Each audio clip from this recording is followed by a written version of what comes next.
I mean, for me, the concern was always around participation on the course and looking at submissions and posts to sort of signal participation.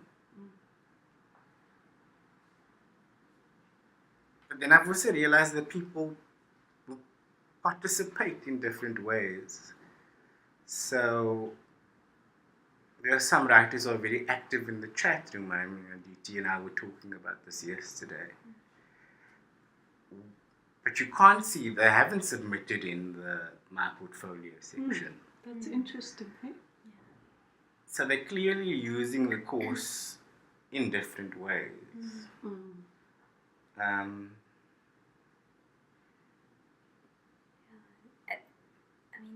We had a very interesting conversation last week with one of the participants, and throughout the Just Right session, we were actually having conversations.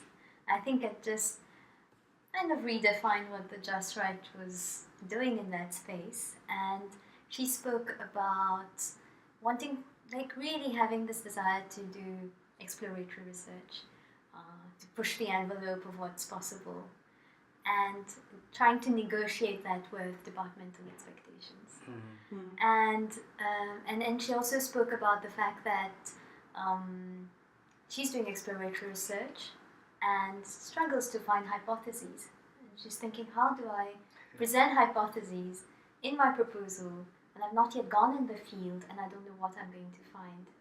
So that stayed with me for a while, because I was thinking, okay, how does she then navigate, and especially in spaces where that might not be seen as valid forms of research.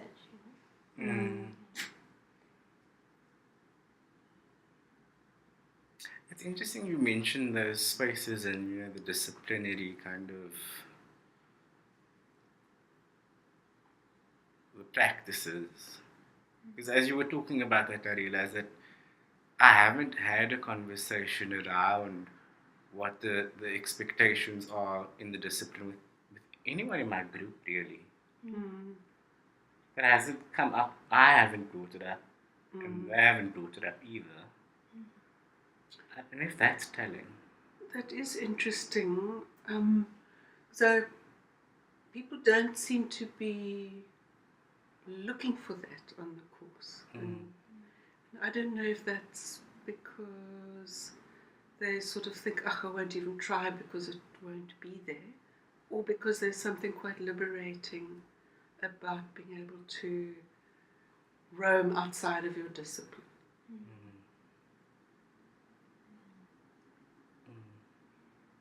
I don't know.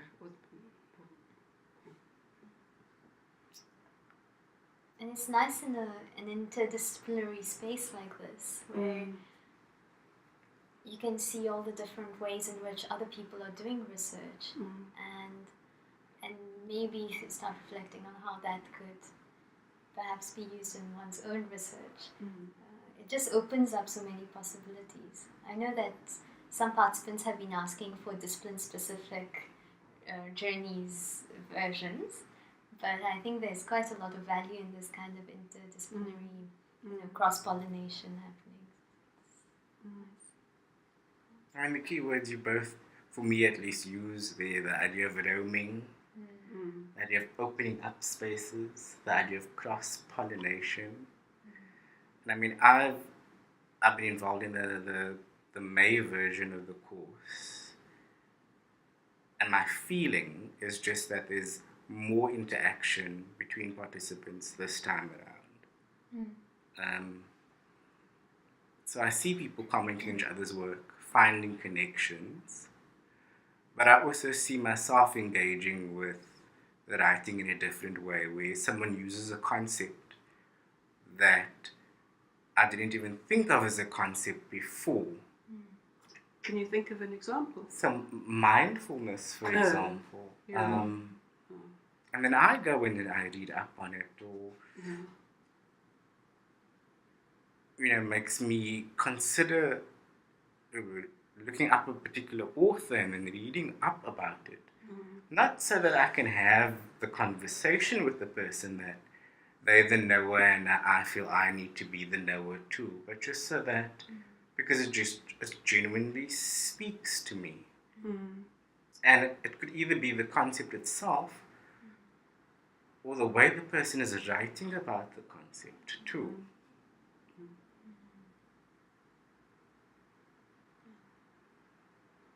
But do you think it's a small group who are having this conversation, and the majority of our participants are thinking, "What's this about?" Or,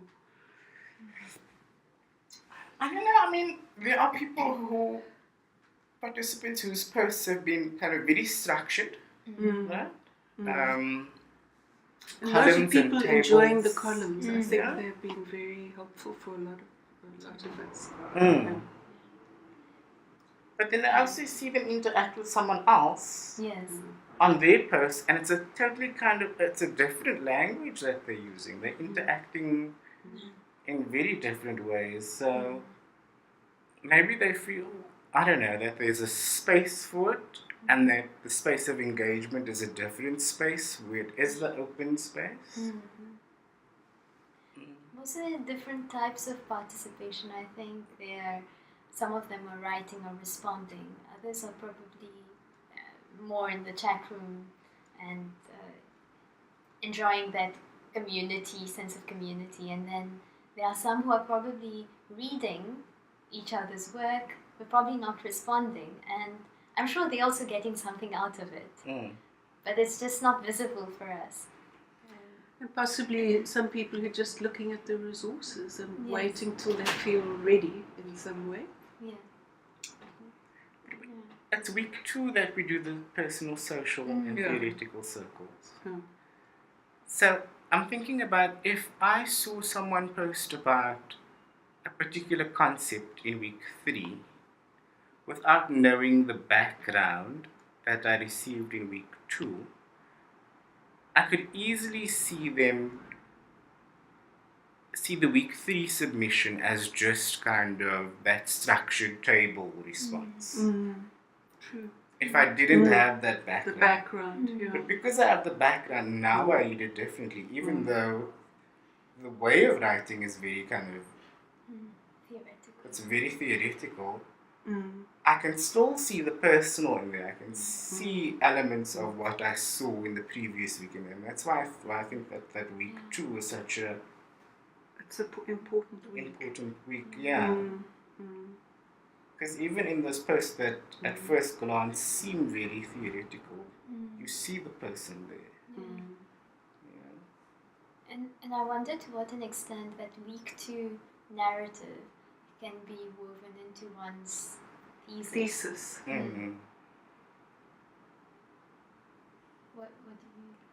No, I was just thinking it would be wonderful to put that question to our students and to our participants and say, well, what do you think?